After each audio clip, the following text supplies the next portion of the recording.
Ojo con esto, tribu. Este podcast es únicamente con fines informativos y educativos. Las opiniones expresadas por nuestros invitados especialistas no son necesariamente reflejo de mi opinión ni del equipo. Tampoco sustituyen el consejo médico. Siempre, por favor, consulta con un profesional de la salud calificado antes de tomar decisiones relacionadas con tu bienestar. Fitlosofía. Eso que quieres saber, pero no tienes tiempo de leer. Aquí vas a encontrar herramientas prácticas basadas en ciencia para sacarle más provecho a tu cuerpo y a tu vida. Ozempic, la inyección mágica para bajar de peso, o tal vez ahora la pastilla. ¿Estamos frente a una solución médica real? ¿O estamos abriendo la puerta de una tendencia de marketing e imagen? ¿Cuál es el impacto que tiene en nuestra salud? Si estoy pensando en consumirlo o no, ¿qué es lo que debería de tomar en cuenta para hacerlo de manera saludable? ¿Quiénes sí, quiénes no? Porque hoy la pregunta ya no es si el medicamento famoso funciona, sino ¿qué es lo que tenemos que tomar en cuenta si hemos decidido hacerlo? Este es el tercer episodio que habla sobre este tema en Fitlosofía.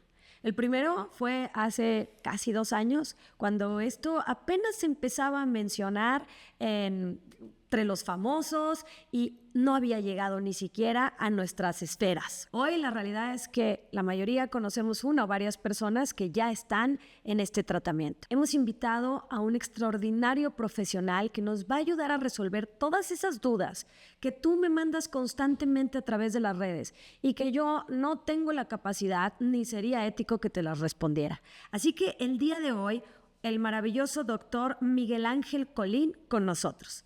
El doctor Miguel Ángel es médico con maestría en nutrición clínica, con más de 20 años de experiencia en manejo de obesidad y enfermedades crónicas. Ha sido investigador en estudios internacionales como Pioneer Real 9 de semaglutid del 2022 al 2024. O sea, es una persona que ha estudiado esto, ha hecho investigación, es director médico del Colegio Mexicano de Obesidad y Nutrición y una figura referente en el abordaje integral de la obesidad y trastornos metabólicos en México y Latinoamérica.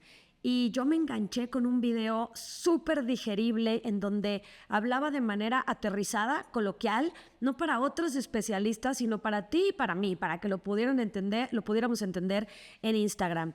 Y pues generoso como es, nos regala su tiempo el día de hoy. Así que bienvenido, doctor. ¿Cómo estás? Hola, Denise. Bien, ¿y tú qué tal? Muchas gracias por invitarme. No, pues feliz. Vamos ya de lleno. Tenemos tantas preguntas que tuvimos que hacer un corte de todo lo que nos mandaban. Entonces, pues tal vez si alguien vive bajo de una piedra y no sabe todavía qué son estos medicamentos que ya tienen muchísimos nombres, ¿nos podrías explicar qué son y cuántos tipos hay así hasta ahorita? Padrísimo. Mira, primero me gustaría recalcar, no son milagros. Yo te puedo decir, son extraordinarios, son innovadores, son revolucionarios, porque nunca en la historia de la medicina había existido algo así. Te lo digo con toda la certeza del mundo. Hay ya muchos datos que son abrumadores. Cada día salen más y más y más artículos que hablan de esto. Hablando de los famosos análogos de receptor de GLP-1 y GLP-1-HIP, que sus nombres comerciales son semaglutida y tirzepatida, al menos en el mercado. Pero ya tiene una historia de atrás. Mira, brevemente, un análogo es una como fotocopia. Es una réplica química que se obtiene de algo que el cuerpo produce de manera natural. Estas hormonas, porque son hormonas que provienen del intestino y un pequeño fragmento del cerebro, son las que te permiten reconocer, para quienes están en tratamiento del control de peso, cuándo comer, cuánto comer, cuándo saciarte y cuándo dejar de comer. Pero al mismo tiempo te ayudan mucho a mejorar la capacidad de absorción de los nutrientes, en particular el azúcar que proviene de la dieta, los carbohidratos famosos, y al mismo tiempo modulan el funcionamiento intestinal. ¿Por qué surgen? ¿Para qué surgen? Originalmente fueron tratamientos que se idearon para el tratamiento de la diabetes, esto es importante saberlo, pero conforme se fueron dando cuenta de los resultados que obtenían, un dato súper importante fue que las personas bajaban de peso. Y decían, caray, pues si es para diabetes, ¿por qué pierden peso, no? Entonces empiezan a investigar si esta molécula puede trabajar en alguna otra zona del cuerpo. Y para no hacerte el cuento largo, se dieron cuenta de que el medicamento tiene la capacidad de reducir o moderar el apetito y la saciedad, te ayuda a perder peso, mejora niveles de azúcar y de ahí, lo que quieras. Empiezan a estudiar sobre hígado graso, empiezan a trabajar sobre la prediabetes, sobre las rodillas, sobre la función renal, cardíaca. Hay más y más información de esto. ¿Cuántos hay? En el mercado nacional, los análogos de receptor, los GLP-1 famosos que todo el mundo conoce, existe liraglutida, que fue el primerito que llegó, se llamaba Saxenda. Después llegó... Esto en México, ¿verdad? Está en México todavía, sí, por supuesto. Victoza y Saxenda contienen una sustancia que se llama liraglutida. Se aplicaba a diario. ¿Era como el Ozempic famoso? No, fíjate que es el papá del Ozempic, por decirlo así. O sea, primero llegó el de aplicación diaria. Sí era un poquito molesto porque diario el piquete era complicado. ¿Y es en el estómago, en el abdomen? Tenía zonas de aplicación, en el abdomen, la cadera, pues en el brazo.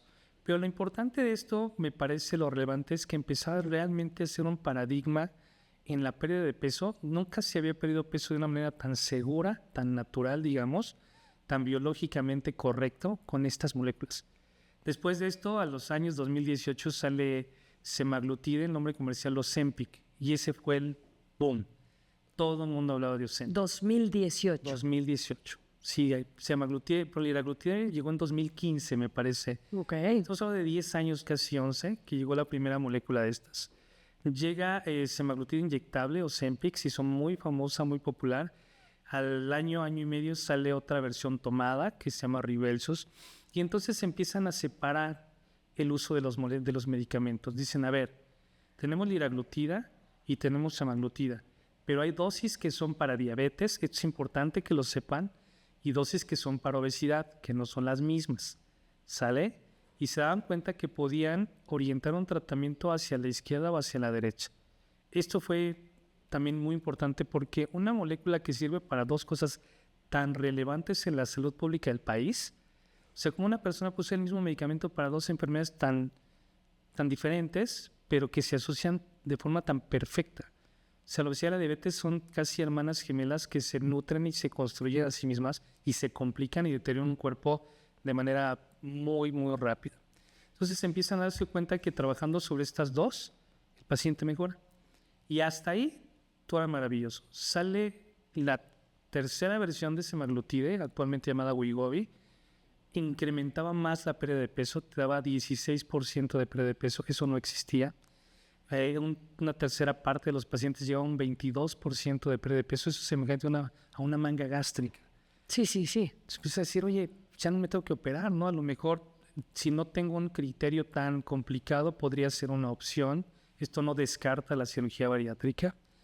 Y cuando todo estaba ya en un escenario bastante amigable, bastante positivo, surge lo que se llaman coagonistas de GLP-1. ¿Qué es esto? Surge una molécula que tiene dos sustancias en una. O sea, no nada más era un GLP-1. La otra sustancia se llama HIP, péptido incretínico asociado al glucagón. ¿Qué importancia tendría esto? Si tú ves el intestino de una persona, nuestra naturaleza humana produce dos hormonas en el intestino que hacen estas funciones. El GLP-1 utilizaba una y la nueva versión, los coagonistas, utilizan las dos y empiezan a observar o a explorar otras vías de mejoría en el paciente que con las primeras no se habían explorado. Las dos son increíbles, son maravillosas, cada una tiene su utilidad y aparece tirzepatida, que es Mounjaro. Es la que actualmente creo que se escucha mucho en redes sociales. No descarta en absoluto a Wegovy, más bien empieza a referirte que estamos en una era de nuevos medicamentos que no va a detenerse. En el último año, en el año pasado, mayo, en Málaga, España, fue el Congreso Internacional de Obesidad. Salen los resultados de esas moléculas y empiezan a hablar de 53 moléculas en estudios, 53, basadas en estos diseños científicos de moléculas. Es que viene a futuro, imagínate. Hemos visto muchos medicamentos. Personalmente nunca había visto esta hambre voraz de la farmacéutica por este desarrollo, casi competencia entre los laboratorios, ¿no? Tú haces esto, yo hago esto, primera generación, segunda generación, tercera generación. Y bueno, pues hoy buscas y el mercado de estos medicamentos, pues Digo, solo ayer valía 27 billones de dólares. Es impresionante. Y como bien dices, doctor, lo que se viene, ¿no? Mucho. Ahora, tú dijiste una palabra importante, o dos. Uno de estos medicamentos, hablando del inicio, es diseñado para el control, manejo de diabetes. Y el otro para la obesidad. Estos serían los criterios de uso, ¿no? ¿O quién debería de estar usándolo? ¿Cuáles son los criterios para poder, pues sí, beneficiarte de este medicamento? Mira, originalmente sí son esos dos que decimos. La diabetes tipo 2 fue la primera que se exploró y en las cuales se utilizó este medicamento, en las cuales se encontró en una gran cantidad de estudios y poblaciones tremendas. Esto te lo quiero recalcar porque de repente veo en las redes sociales que dicen, en un estudio se habla que tal sustancia tiene un beneficio máximo de tal por cual. Y ves el estudio y estudiaron a 40 personas. Sí. Y dices, no, pues eso es la colonia donde yo vivo.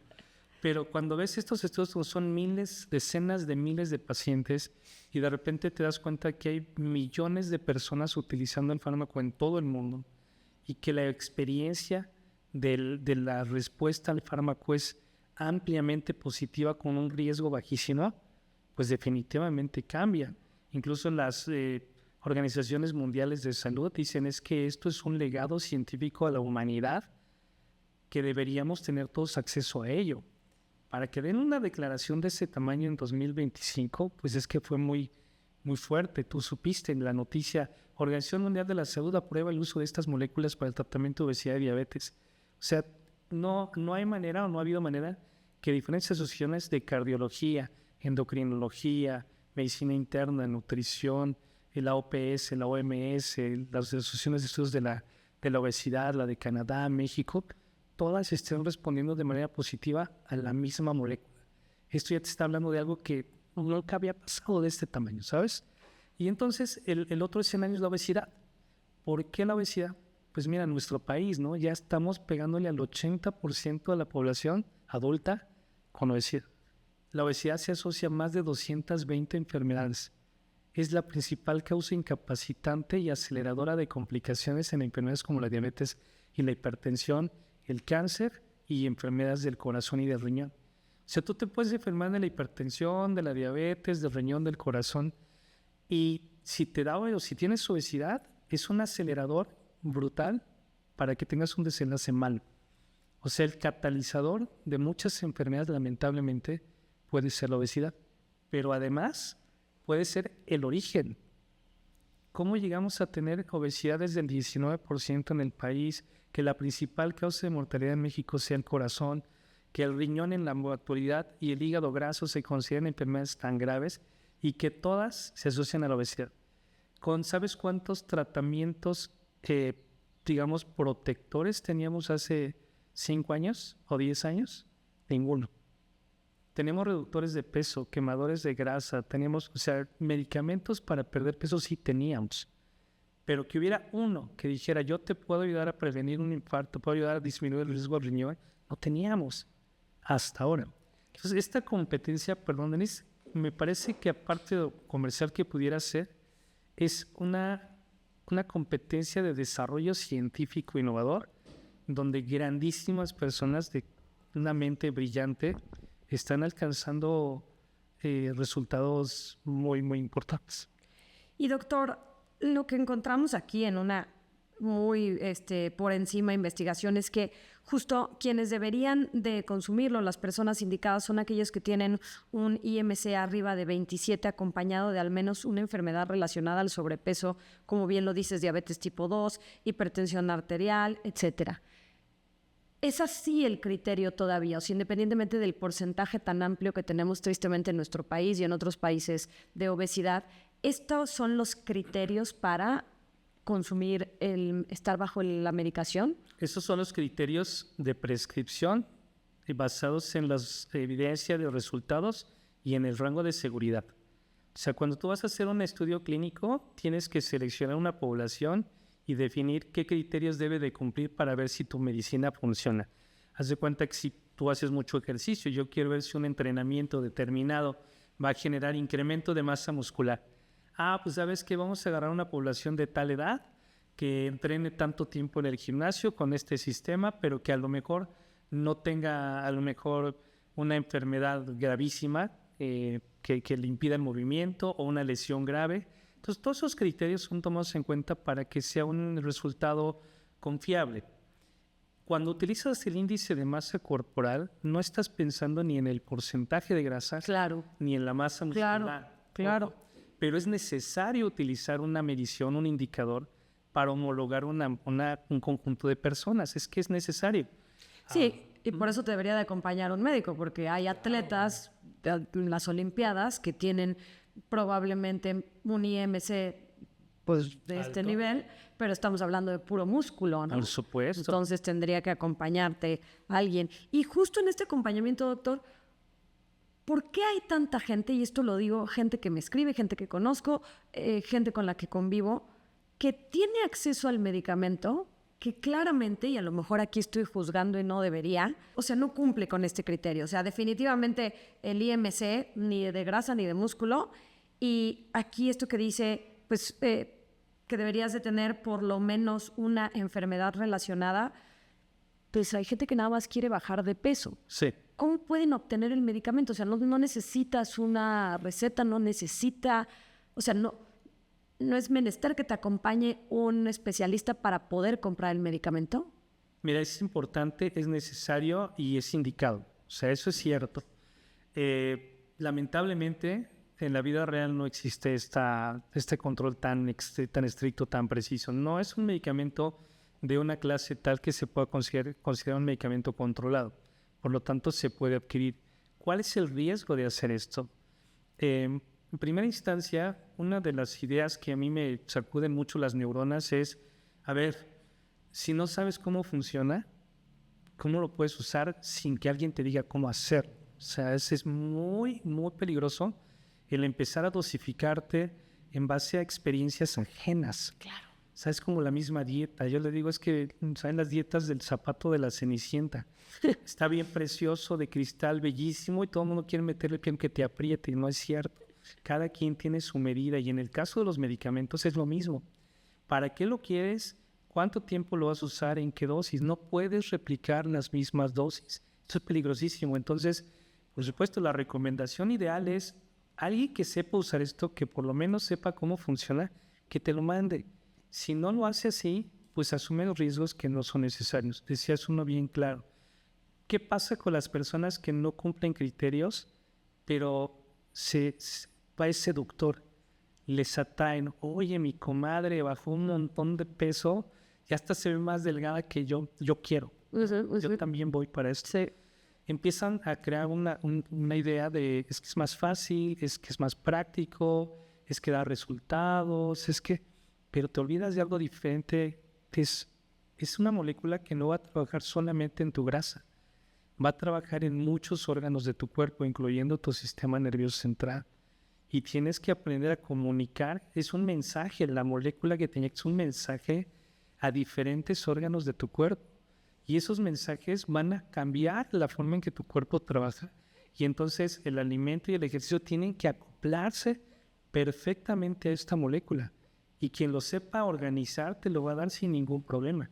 Pero si tú le empiezas a improvisar y te pones el medicamento, ¿qué va a pasar? O te metes una dieta que no te conviene, haga una dieta alta en grasas y sales después diciendo, es que me dio mucha diarrea y me dolió el abdomen, me vomité. Pues claro, porque no es así como funciona. O más peligroso, Denise, y este es un mensaje que quiero dejarte a tu audiencia, esta idea de no comer es bueno, porque voy a perder peso más rápido. Esto es peligrosísimo. Si ya comiendo normal tenemos deficiencias de nutrimentos, dejar de comer, más datos de desnutrición. Pero esto no es consecuencia del fármaco, claro. El fármaco bien indicado te permite llevar una dieta perfecta, con un entrenamiento perfecto y hacer cosas maravillosas. El mal uso del fármaco, la mala asesoría, la mala integración de un cuidado en el tratamiento de la obesidad puede ser muy complejo. Y lo vemos. Agradezco mucho esto que dices, porque creo que sí hay que decirlo así, sin pelos en la lengua. Dijiste un par de veces la palabra es peligroso. Sí. ¿Qué es lo que alguien que llegue así, lo compre y dice, pues yo me lo voy a poner y voy a seguir con mi vida así, con mis mismos hábitos, con mi misma vida y yo me administro y suministro el medicamento? ¿A qué riesgos estaría expuesta esta persona? Por supuesto, nuevamente, el medicamento no es riesgoso en manos correctas. ¿Dónde está el peligro? Cada persona tiene una historia, Denise.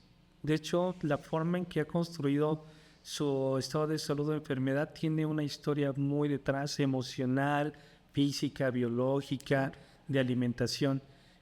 La parte peligrosa es malentender cuál es el uso del fármaco. Sí he tenido pacientes que de repente me dicen, es que, ¿qué crees? Como no me da hambre, pues nada más, ya no desayuno y ya no ceno. Eso es una actitud de riesgo. Cuando estás bien controlado por un experto, él te va a decir, ok, voy a ajustar la dosis para que puedas tener tus comidas en tus horas. Yo te voy a diseñar tu plan de alimentación o el equipo de la nutrióloga te lo va a dar. Vas a ir a entrenar tantas veces por tu edad, tus características y funciona bien diferente. O sea, de verdad, cuando estás bien asesorado puedes ser muy seguro, pero cuando empiezas a actuar de forma atrevida, por decirlo de alguna manera, si tú decides comprar el medicamento donde sea, que puede ser hasta medicamentos que no sean piratas si quieres, ponerte la dosis que te dijeron, en el horario en que te dijeron, el tiempo que te dijeron, subes y bajas, ajustas tus comidas como a lo mejor googleaste o metiste la inteligencia artificial y es erróneo, malnutrición, cambios en el funcionamiento del intestino, deshidratación, caída del cabello, debilidad, pérdida de masa muscular. Los chicos que entrenan, tú los ves, o sea, necesitas tener un cuerpo bien sano para someterte a un entrenamiento y cuando los defletas, pues puede pasar algo complicado ya o cualquier accidente o lesión. Entonces, el mensaje claro es, son medicamentos con una seguridad altísima, pero cualquier cosa, por muy seguro que sea, utilizado de forma irresponsable o de forma atrevida, puede traer consecuencias negativas. O ignorante, porque tenemos que decir, pues eres ignorante en el tema. Entonces, que tú te animes a consumir un medicamento que, como tú lo dices, manda señales a varios órganos, varias partes del cuerpo, incluido el sistema nervioso, pues obviamente tiene implicaciones que un profesional que ya estudió muchos años va a saber cómo manejar. Incluso me viene a la mente en un caso de crisis, ¿no? Porque cualquier cosa, incluso un alimento que metas a tu cuerpo, pues podría no reaccionar de la manera esperada. ¿Y quién te va a atender en esa crisis si tú te estás automedicando, básicamente? Y mira, esta historia ya lo habíamos vivido antes, o sea, en los antibióticos hicimos lo mismo. Te inyectas 2 días, ya no me lo pongo, ya me siento bien.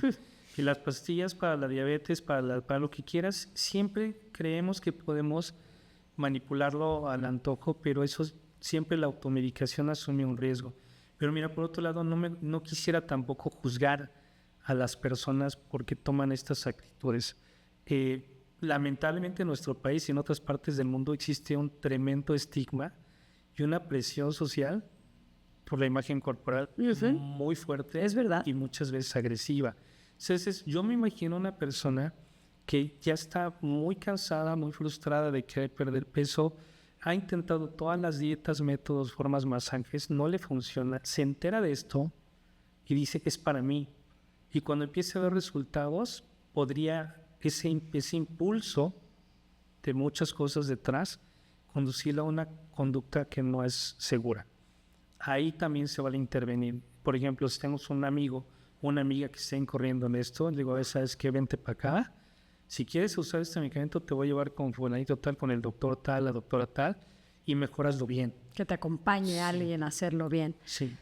Desde tu punto de vista médico, doctor, tal vez como anécdota o experiencia o hipotético, ¿a quién no le recomendarías, le recetarías este medicamento? Que a lo mejor te lo hayan pedido o simplemente que digas, no me lo ha pedido, pero esta persona jamás se lo daría. ¿Quiénes no somos candidatos? Mira, las contraindicaciones que están descritas son personas que tengan un tipo de cáncer que se llama carcinoma medular de tiroides. ¿Por qué? Los medicamentos hormonales pueden activar otros receptores hormonales y complicar un cuadro que no tiene nada que ver. Neoplasia endocrina múltiple, lo mismo, hormonas que van y trabajan donde podrían trabajar y que descomponen lo que ya estaba mal. Un paciente que ya tuvo pancreatitis, ni te acerques. A lo mejor pacientes que tengan trastornos de conducta alimentaria graves, por favor no. Precauciones al respecto, a lo mejor no contraindicaciones, pero precauciones, y a lo mejor formas piedritas en los riñones, con cuidado. Si tienes piedritas en la vesícula, sí se puede, pero con cuidado. O sea, hay contraindicaciones claras, menores de 18 años en ciertas moléculas, porque todavía no están aprobadas para su uso en México. Okay. Si hay reglas del juego, sí. Si cumples las reglas del juego, te va a ir muy bien. A lo mejor lo que dijimos hace un ratito, una persona que ya tiene un peso bajo y dice, es que quiero perder más grasa con pesos bajos, corazón, ahí está el gimnasio, ahí está la alimentación, ahí está el estilo de vida, no te metes en problemas, lo tuyo ya no es perder peso, lo tuyo ya es cambiar lo que le hace falta a tu cuerpo, que en este caso podría ser una buena masa muscular y obviamente un estado nutricional óptimo. Fíjate que esto siempre me da vueltas en la cabeza y lo que acabas de decir no es juzgar, porque además hacerlo desde la delgadez es muy absurdo e ignorante, creo yo, pero ¿cómo llegamos a estos datos, a estos niveles de obesidad en el mundo, Sí. en nuestro país? O sea, ¿cómo estamos parados en esta epidemia, como lo has dicho, que antes no existía? Hace 30, 40 años no estábamos aquí. De acuerdo.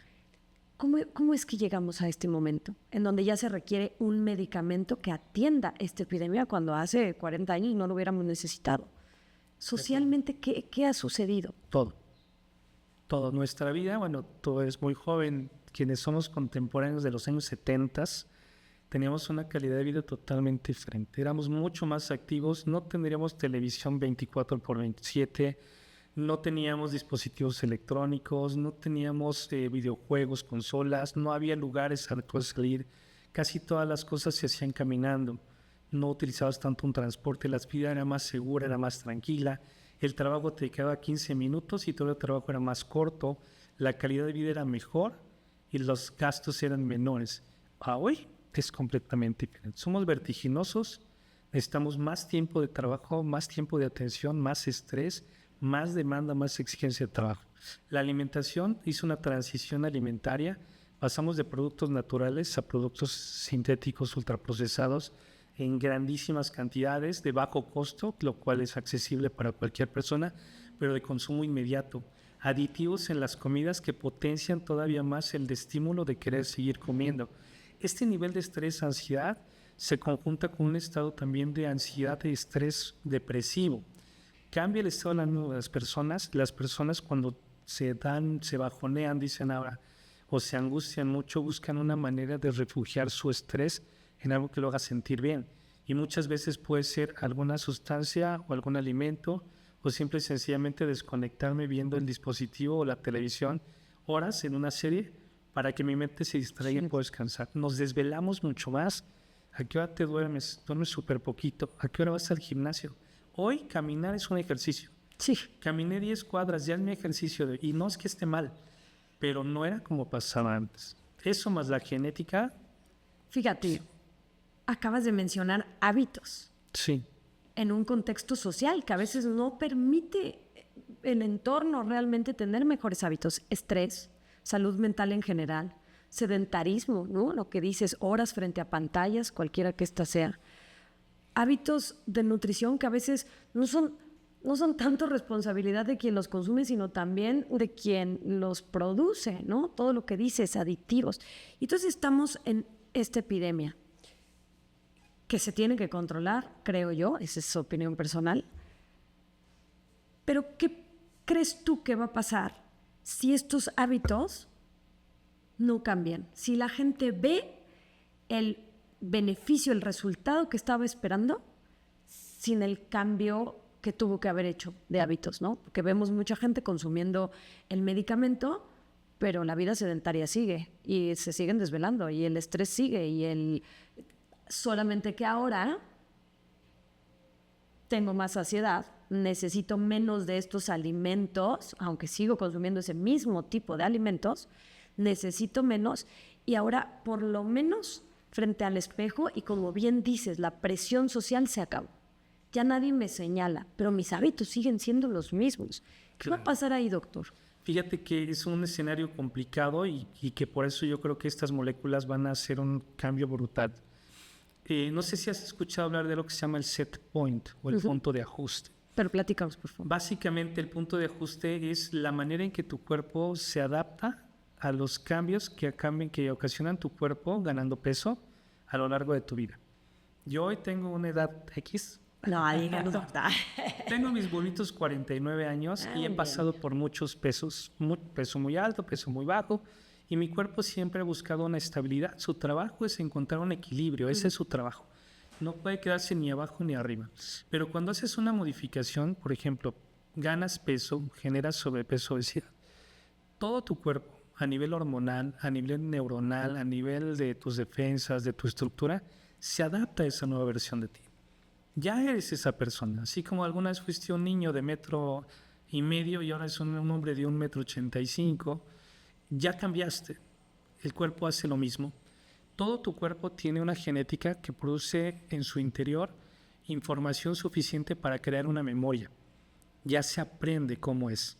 Si tú lo provocas en el sentido opuesto a lo que considera un equilibrio, ya sea hacia arriba o hacia abajo, lo ve como algo anormal. Okay. Entonces nosotros le llamamos set point o punto de ajuste cuando el cerebro logra que tu peso, el que sea que tengas, sea estable para el funcionamiento de tu cuerpo, simple y sencillamente como un mecanismo de supervivencia. Empiezas a hacer dieta, restringes energía, haces ejercicio, empiezas a perder peso y tu cuerpo dice, algo está mal. Esto no es normal. Estoy en un periodo de carencia y necesito activarme para recuperar lo que estoy perdiendo. Entonces, desde ese escenario, cada vez que hacemos un tratamiento nutricional o un entrenamiento deportivo, logras grandes resultados que si no se sostienen por estos mecanismos, sueltas el ejercicio, te vas del gimnasio, cambias la dieta y regresas. ¿Por qué? Porque así funciona el cuerpo. Esto es biológico, esto no se cambia ni con cirugía bariátrica, ni con la dieta que me quieras decir, ni mucho menos. ¿Sale? Entonces, lo que hacemos con estos medicamentos es acudir con el cerebro y decirle, oye, mira, no está pasando nada grave. Estamos mejorando, estás más desinflamado, tu músculo está bien, tus órganos están bien. Deja que el cuerpo cambie. Negocias con el cerebro. Le pides o le ajustas para que él permita estos cambios progresivos de pérdida de peso y que se sostengan a largo plazo. Una persona que lleva estos procesos despacio, con cuidado, con buena dosificación, tiene resultados maravillosos, mejora su presión, su colesterol, su prediabetes, su peso, su estado de ansiedad, depresión cambia, se motivan, se sienten empoderados, entrenan mejor, Denise, se sienten motivados al cambio. Cuando haces dietas así, el reto de los 30 días, vamos a comer nada, Sí, ¿no? ¿Right? y vas a perder 10 kilos, pues sí, pero en cuanto llegues ahí, inmediatamente vas a regresar, ¿sabes? Entonces, imagínate esto que te conté de cómo se gana peso en un cuerpo humano que no está diseñado para mantener pesos bajos a largo plazo, solamente con dieta y ejercicio necesitaba algo más. Y justo por eso surgen estos medicamentos. Fit, un sistema enfocado en resultados, para gente con muchas ganas, pero poco tiempo. En Fit nos enfocamos en la creación de tus hábitos. Por eso personalizamos tu plan de entrenamiento y el de nutrición también. Nuestra especialidad, planes de entrenamiento de 20 minutos. De manera virtual para que lo hagas desde tu cama, desde tu oficina. Miles de fitters coinciden. Cuando formas parte de esta tribu, te acompañamos de la mano hasta que logres tu objetivo y resolvemos tus dudas. ¿No me crees? Te regalo 7 días de prueba. Pero esto no, o sea, el medicamento no te hace que cambies de hábitos, ¿no? O sea, no vas a hacer ejercicio por tomar el medicamento, no vas a dormirte más temprano no, o sea, habrá cosas como que puedas tener más control de lo que consumes, pero aún así hay gente en el medicamento que sigue tomando alcohol y Claro. Necesitaríamos, creo yo, es pregunta, pero un acompañamiento psicológico, o sí se hace, o sea, al tomar el medicamento se hace mucho más fácil lograr buenos hábitos, porque conozco mucha gente que está en el medicamento y no mueve un dedo, o sea, no es como que le hayan nacido las ganas de hacer ejercicio, ¿no? Le acabas de dar en el clavo. Por eso decíamos al inicio, no es milagroso. O sea, no es una sustancia o no son sustancias que digas, yo con que me ponga esto ya resolví todos mis problemas. No, mejoran muchas cosas, pero si tú no haces algo al respecto, pues más bien compites con el medicamento, ¿sabes? Entiendo perfectamente que todos queremos vernos bien y queremos sentirnos bien. Entiendo perfectamente lo mucho que ha costado encontrar una respuesta a una necesidad que tienes. Puede ser afectiva, puede ser física, que tu doctor te diga es que tienes que perder tantos kilos, ¿no? Que a veces ese lenguaje, y hay que decirlo, en el área médica nos falla, a veces presionar mucho, que igual puede pasar con alguna persona que se dedica a la nutrición, no digo todos, hablo en general, alguien que por ahí diga, es que te portaste mal, esa frase, es que seguramente te portaste mal, o no perdí peso, no me vais a regañar, ¿sabes? Sí, hay una connotación súper negativa con la comida. Pero eso no implica que la persona no tenga también esta posibilidad de intentar generar un cambio personal. No creo que podamos ser nadie para juzgar la vida de nadie. Sí, claro. Pero el acompañamiento del nutriólogo, del psicólogo, del entrenador deportivo, del médico especialista, sí te impulsa a comprender cuáles son los elementos básicos, por lo menos, para esto. Yo tengo 4 en mi consulta. El primero es alimentación. O sea, una persona puede inyectarse o no, puede hacer ejercicio, no puede dormir poquito, no, pero nunca puede dejar de comer. Es algo que te va a acompañar toda la vida. Segundo, el ejercicio. El ejercicio es maravilloso. El músculo produce hormonas. Cuando haces ejercicio, produces hormonas, comunicas mejor a tus células y aparte de eso estás haciendo medicina porque puedes mejorar muchos estados de salud. El tercero tiene que ver calidad de vida. Tienes que mejorar tu calidad de vida porque pues el cuerpo tienes uno, no hay más. Y el cuarto, y que me gusta cerrarlo ahí, es el aspecto emocional. Si no estás pendiente de la situación emocional, alimentación, ejercicio y cómo funciona tu cuerpo, y no pones atención en eso en un tratamiento, estás incompleto. Ya el medicamento es una grandísima ayuda, sí lo es. Cualquiera de todos que te mencioné, todos son maravillosos, pero no hacer lo demás, pues es una mesa coja, ¿sabes? Claro. De cualquier manera, y regresando a tu punto inicial, el medicamento nos va a ayudar a cambiar este set point. Ahora sí va a cambiar, ahora ya no cada vez que haga una dieta o voy a regresar a mi mismo peso, sino que ya el cuerpo... Mientras lo utilices, estás controlando el set point, pero no estás reseteando el set point. Todos los estudios de estas moléculas, y eso es algo que se tiene que decir transparente y como es, porque no es un secreto, se puede leer en cualquier documento científico, se demostraba el beneficio durante el tratamiento del fármaco, incluso prolongando el tratamiento mantenías el beneficio, pero lamentablemente en la etapa en la que vamos, cuando empiezas a retirar el medicamento, aparece nuevamente el cerebro y dice, ok, vuelvo a regresar al peso que tenía antes. Uno diría, entonces, ¿qué caso tiene, no? Si me vas a regresar al peso anterior, pues que tiene todo el sentido del mundo. Si cuando empiezas un tratamiento tienes una comorbilidad o 2 o 3 que te está llevando a un desenlace feo, hipertensión, infarto, diabetes, coma, insuficiencia renal, infartos y demás, y lo quitas por el uso de fármacos, la alimentación, el entrenamiento y la terapia cognitivo-conductual, todos esos escenarios mejoran. Tu calidad de vida mejora muchísimo. Doc, creo que esta es la pregunta que la gente que lo está consumiendo, está pensando hacerlo, tiene. Entonces, ¿el medicamento se tiene que consumir de por vida? Si lo vemos como una enfermedad a la obesidad, sí tendría que ser algo semejante a esto. Muy probablemente así sería el tratamiento. Lo que nosotros normalmente explicamos es, a ver, imagina esto, tienes diabetes, o tu mamá tiene diabetes. Pegó un coraje en su casa, se te desmayó.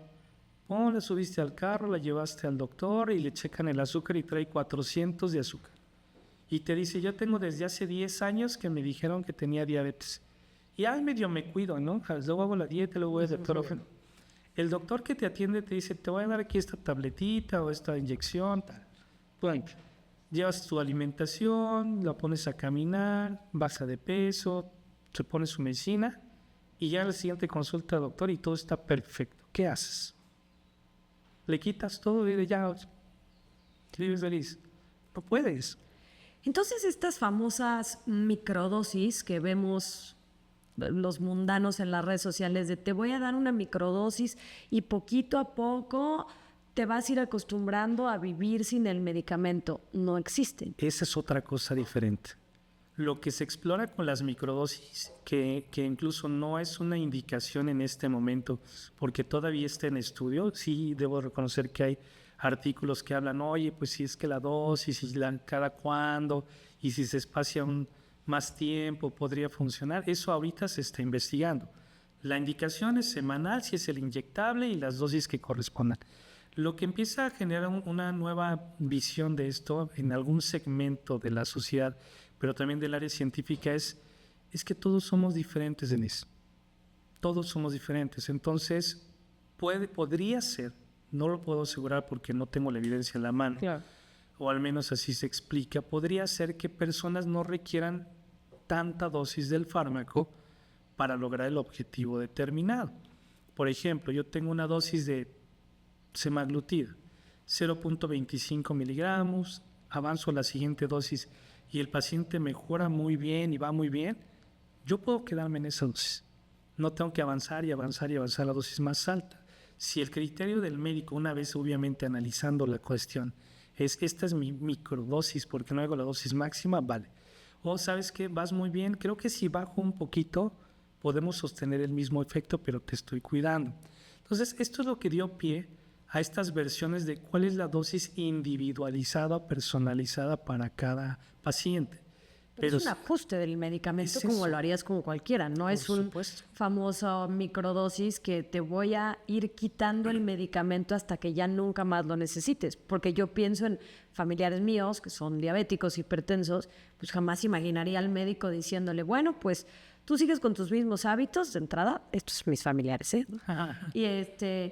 Y te voy a ir quitando el medicamento hasta que ya no lo necesites. No, sería muy atrevido porque aparte tendrías que saber por qué lo está usando, ¿no? Si la persona usa esos medicamentos para diabetes, pues ya de entrada la lógica te diría, pues la diabetes sigue ahí.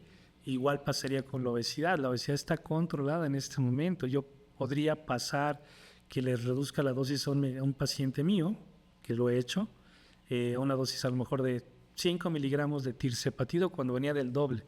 Y va bien y de repente me empieza a descontrolar, se empieza a ver, yo subo la dosis, pero tú estás acompañando al paciente y decides en qué momento haces el ajuste que al paciente, por ser un individuo y esta gran heterogeneidad, te funciona. Eso es razonable.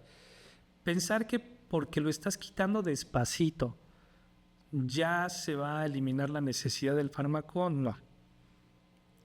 Te puedo poner el ejemplo del entrenamiento. Yo no soy el experto, yo sé que eres tú. Pero si yo digo, oye, ¿sabes que ya hago super sesiones, super cargas, me veo guapísimo, cuerpazo? Pues voy a empezar a entrenar de a poquito menos para que ya no necesite volver a hacer ejercicio nunca más en mi vida. No existe, ¿sabes? Voy a decir qué pasaría en el ejercicio, doctor. Es una gran analogía. En el ejercicio lo que sucedería es que si yo construí una muy buena masa muscular, voy a tener un ahorrito en el banco, ¿no? Y este ahorrito en el banco, pues va a hacer mi metabolismo, por usar un concepto, más rápido, me va a ayudar a verme con definición un cierto tiempo.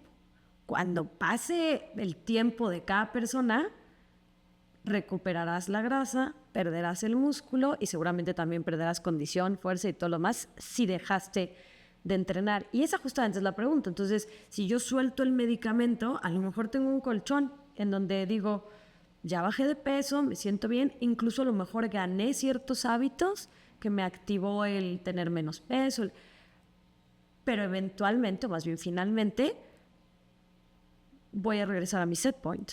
Comentábamos de la memoria del cuerpo, o sea, el cuerpo sabe cómo recuperar el peso perdido porque lo considera necesario. Mira, para ponerte un ejemplo práctico, si yo hiciera una dieta, sobre todo una dieta muy restrictiva, dieta sin carbohidratos o dieta con ayunos muy prolongados o dieta muy baja en calorías, cualquiera de esas me va a hacer perder peso, eso no es un secreto. Pero una vez que pierda peso, que esté perdiendo peso y mi sensor cerebral, mi sensor hormonal se dé cuenta, pues mi cuerpo no va a dejar en ningún momento de intentar regresar al peso original, aunque yo esté manteniéndome la dieta, solamente está esperando que eso suceda. Es decir, este mecanismo de protección del cuerpo de supervivencia solamente se inactiva cuando tú recuperas el peso o gran parte del peso y dice el cuerpo, ok, este es mi peso otra vez de equilibrio, pum, tranquilos todos. Me nos viene apagamos. a la mente ¿qué pasa entonces con las personas que antes de la invención de este medicamento, a través de otras prácticas, ejercicio, nutrición, cambio de hábitos, qué sé yo, sí perdieron el peso y nunca regresaron al peso alto? ¿Qué sucedió ahí? Es una gran... Si yo te contesto, esa me ganó el premio Nobel y me jubilo mañana. ¿Ah, sí? Sí, ojalá lo tuviera. Sí, porque estamos hablando de personas que son grandes respondedores al método que estás usando. Por ejemplo, yo te puedo decir, hay pacientes que hacen superdietas y no bajan 1 kilo. Se meten al gimnasio y pierden 10 kilos. Es la misma persona. ¿Por qué respondió al ejercicio y las dietas no le funcionan? Hay personas que están, tú lo ves, entrenando, de verdad, hacen su esfuerzo, comen sano y no pierden peso. Hay muchas cosas que se llaman fenotipos de la obesidad, características inherentes a cada individuo que te hace responder diferente a lo que tú estás estimulando para lograr una mejoría en tu estado de salud, en todo, ¿eh? Hay personas con diabetes que en etapas iniciales se controlan con dieta y ejercicio. Hay quien desde el inicio no. Pero es esa ambigüedad, esa heterogeneidad que dices, es que él con dieta y ejercicio, mira, lleva 10 años así. Imagínate que esa persona no ha experimentado lo que se siente lograr esa meta y que cuando lo suspende empiece a ganar peso. ¿Sabes qué se siente? Eso, él no está subiendo, pero yo sí, es una angustia tremenda. Y si la otra persona no lo percibe como somos diferentes, podría decir, es que seguramente estás haciendo algo que no debes, o es que no, pues con dieta y ejercicio, ¿sabes? Imponemos nuestra propia experiencia, que también es un estigma, ¿sabes? Claro. Entonces creo que aquí lo importante es justo individualizar cada caso y determinar para quién es el medicamento, lo que explicabas tú hace un ratito, quién sí lo puede usar, en qué dosis, cuánto tiempo, por qué, para qué, pero quien hace esa lectura, pues es alguien que comprende todo lo que estamos hablando. Con una plática honesta con el paciente, Por ¿no? supuesto. Porque también luego vemos mucha gente, y voy a hablar a título personal, yo quisiera tener más músculo. Ajá. Y cada vez que hago mi análisis con las personas que me acompañan, porque pues, tú sabes, uno a veces autoponerse su plan, puedes hacerte ciertas trampas, Sí. yo sé perfectamente lo que tendría que hacer. Sí. Esa es la realidad. Para mí, tipo de cuerpo, me cuesta ganar músculo, mis hormonas tienen ciertos cambios, etcétera. Solamente, siendo totalmente honesta, hago ejercicio diario, como muy saludable. No estoy dispuesta a hacer lo que tendría que hacer para llegar a ese objetivo. Porque tal vez mi cuerpo dice, así estás sana, así funcionas muy bien, así duermes bien, así tienes energía. Qué necesidad la tuya de querer estar muy musculosa porque ahí viste a alguien que estaba muy musculoso, ¿no? ¿Qué te dijo? Y siento que a veces eso sucede en el consultorio.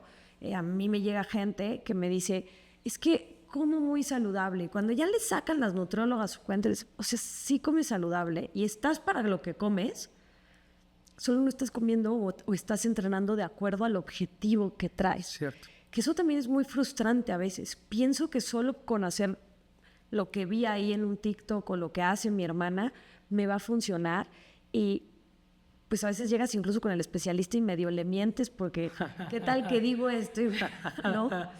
Sí, tienes razón. Y mira, te voy a dar otro dato que a lo mejor la gente no sabe, creo que es importante. Hace ratito hablamos de la obesidad y sabemos que en México ya a hoy, gracias a Dios, es el 8º lugar en obesidad infantil. Ya no somos el primero, afortunadamente. Pero hay un aprendizaje sensorial en tu cerebro que te hace que tu cambio de hábito sea muy difícil. Es que tampoco se trata de decir, es que no quiere dejar de comer, no quiere dejar el pan, no quiere dejar la coca. Fíjate, cuando estamos aprendiendo a comer, dicen algunos expertos que existe un proceso que se llama el wanting, el liking y el learning. Así de fácil. Yo soy niño y mi familia come tal comida no sé, barbacoa los domingos. O mi papá trae el refresco en la casa y mi mamá cena pan con leche en la noche, pan dulce y tal, porque son hábitos naturales, o sea, la sociedad es así. Y eso no es que se juzgue, más bien comprendamos cómo es la situación económica, social de las personas. Ahora bien, cuando la persona empieza a aprender, cada cosa que ingiere produce un estímulo en el cerebro. Y eso te puede generar una respuesta sensorial, una emoción. Imagínate el platillo que más te guste en la vida.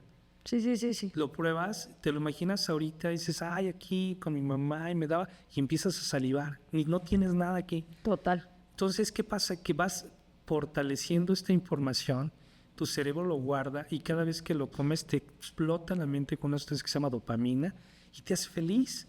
Y entonces lo repites, nada más que conforme vas avanzando, ya no es una papita, ya no es un pancito, ya son 2, ya son 3, ya son 4. Y esto se va fortaleciendo de tal manera que el estímulo del apetito emocional, ese food noise famoso, es real. Es una parte biológica real. Totalmente. Oye, Doc, pero siempre hemos tenido comida rica y siempre hemos tenido reuniones familiares con amigos. Siempre se ha disparado esta dopamina por alimentos, por acciones, por lo que sea. Pero es solo ahora que estamos viviendo esta epidemia de obesidad mundial y es solo ahora que estamos viendo que este food noise es incontrolable. Y yo creo que tiene mucho que ver con que quienes producen los alimentos, estos picos de dopamina, una papita de estas de no puedes comer solo una, no te la va a dar el mango más delicioso. Yo amo el mango. Sí. Pero llega un momento en que la naturaleza te dice, ya no puedes comer más mango. Es más, ya tienes escaldada la lengua, ya se acabó el mango. Sí. Con las papas no pasa eso. A mí no me pasa eso. Ya me podría acabar 2 bolsas. Y soy alguien que tiene autocontrol y que hace ejercicio. Yo me podría acabar 2 bolsas familiares. Están tan hechas para que no puedas comer solo una. Para que su vida de anaquel sea, pues, de años y años. Que no sé si te has preguntado a veces, esto no es mío, lo dijo de Glucose Goddess, pero me parece interesante el pensar que creamos todos estos productos, porque creo que muchos están lejos de ser alimentos, y ya se los comen y todos generamos ese food noise y esa cosa que de verdad a veces dices no puedo controlarme. Unos más, otros menos, claro, cada cuerpo, como tú lo has dicho, reacciona de manera distinta. Sí. Y luego existe la pastilla que me va a ayudar a controlar eso. Sí. Pero ella dice, no sentimos como que ya reconocimos que el agua tiene veneno y ahora hemos creado algo para que te den menos sed, te den menos ganas de tomar agua. Pero el fondo, estos alimentos que cada vez son la mayoría, yo ahorita salí aquí y dije, quiero comer algo sano. Caminé 3 cuadras. No te encontraste nada. 3 cuadras. Y no me encontré una manzana. Ya no digas, o sea, no estaba buscando. Y todo era, y dije, híjole, qué difícil lo que dices, el contexto. Y ahora si además no tienes los medios económicos, no tienes la educación, no tienes, qué difícil. Qué bien que tenemos este medicamento que va a arreglar algo que personalmente sí creo que es una problemática mundial en todos los sentidos. Pero ¿y si no arreglamos el origen? Porque pues sí es una epidemia, pero tiene un origen, porque antes no sucedía. Claro. ¿No? ¿Qué crees que va a pasar aquí? Mira, yo siento que el contexto, y no es científico, es un punto de vista. Yo creo que la evolución de las enfermedades ha ido un poco más rápido a la manera en que puedes modificar el contexto de un grupo social. No es tan fácil y sin embargo no lo quiero ver tan negativo. Fíjate que lo que dices es muy cierto. Los alimentos de antes no tenían tantos potenciadores de sabor, tantos saborizantes con una intención lógica de provocar más hambre. Ahora sí lo tienen. Y esa es la misión, o sea, al final de cuentas, que suceda esto. Que si tiene más grasa, más sal, más que los etiquetados, que es importante tenerlo, el cerebro va a decir, ok, sí, pero yo me como 2 papas. O sea, ¿por qué? Porque es lo que mi cerebro me va a pedir que coma. Sin embargo, te decía, el contexto social ha cambiado, pero también la manera en que vemos las enfermedades. Esto que hoy hablamos de la obesidad, igual hace 10 años se entendía totalmente diferente. Hace 30 años se entendía totalmente diferente. Esa versión de la persona que tiene obesidad es solamente porque come mucho. Sí, claro. Ya hoy cualquier persona aquí afuera te dice, no, no es cierto, yo sé que no. Pero voy a preguntar hace 20 años, todos te decían que sí, ¿sale? Entonces, desde ahí dices, bueno, de acuerdo, hay una evolución que la sociedad apenas está aterrizando. ¿Dónde está la parte positiva? Yo sí creo que hay una generación o nuevas generaciones que a lo mejor empiezan a decir, yo sí quiero hacer ejercicio, voy a cuidarme por la razón que tú quieras. Y empiezan a ser más cuidadosos. Mi mamá me dice, mis pacientes, es una experiencia de consultorio, es que mis hijos van al gimnasio, doctor. Ellos sí entrenan, ellos sí hacen sus dietas, la que se equivoca soy yo. No, no te equivocas. Fuiste formada, criada diferente, son experiencias de vida diferentes. Eso es todo. Pero empiezas a tener señales de que podría haber otro pensamiento que podría ser, digamos, aprovechado para impulsarlos a que lo sigan haciendo. Sigue entrenando, sigue cuidándote, sigue comiendo bien y tienen más información, son más abiertos a la información. Entonces, si siembras un concepto correcto, puede funcionar. Que la parte B es que se nutran de información equivocada y así. Me parece. Pero lo importante de esto es que yo sí creo que podemos como sociedad, si hacemos algo al respecto, no va a ser mañana, sí empezar a instruir desde temprana edad cambios, porque así es como se diseña esto. Esto que estamos haciendo con los medicamentos es tratar de limitar algo que estaba completamente desproporcionado y se ha tenido gran éxito y dices bien, ¿y lo demás? ¿Lo demás quién, no? Sí, empezar a presionar a los tomadores de decisiones, porque también dejar todo en el individuo, pues es una carga importante. Yo sí veo que hay un giro absoluto de 180 grados a que nos estamos preocupando mucho más por nuestra salud. Y hay muchas teorías de que al darnos cuenta que es mucho más difícil tener, por ejemplo, un bien raíz, te empiezas a dar cuenta que lo único que realmente te pertenece es tu cuerpo y entonces volteas a ver tu salud. Yo sí creo que eso está pasando. Pero creo que el entorno no está actuando acorde. O sea, sigues saliendo y quieres comer sano, pero es muy difícil. Claro. Y quieres caminar y es muy difícil. Y quieres trabajar menos horas y es muy difícil. Sí. Y entonces creo que ahí es donde vamos a tener que presionar, como dices, bueno, tú no dijiste eso, pero tendremos que ir avanzando y evolucionando en la enfermedad y también las soluciones, ¿no? Mira, lo que mencionaste se llama ambiente obesogénico, que es todo lo que un ambiente obesogénico es todo lo que puede provocar que te dificulte la pérdida de peso. Por ejemplo, mi trabajo es estar en un consultorio 14 horas. Estoy sentado, ya en mi masa muscular fue. Tengo que pedir de comer en la oficina del abogado. Hijo, le pidió en Uber Eats, call, me lo cobras. Y ching, ni modo, comió, Aquí gracias. puedes decir lo que quieras. Gracias. Me llevé mis galletas, tal. O sea, la comida con la familia, la salida con los cuates, el cafecito con las amigas, la bebida del fin de...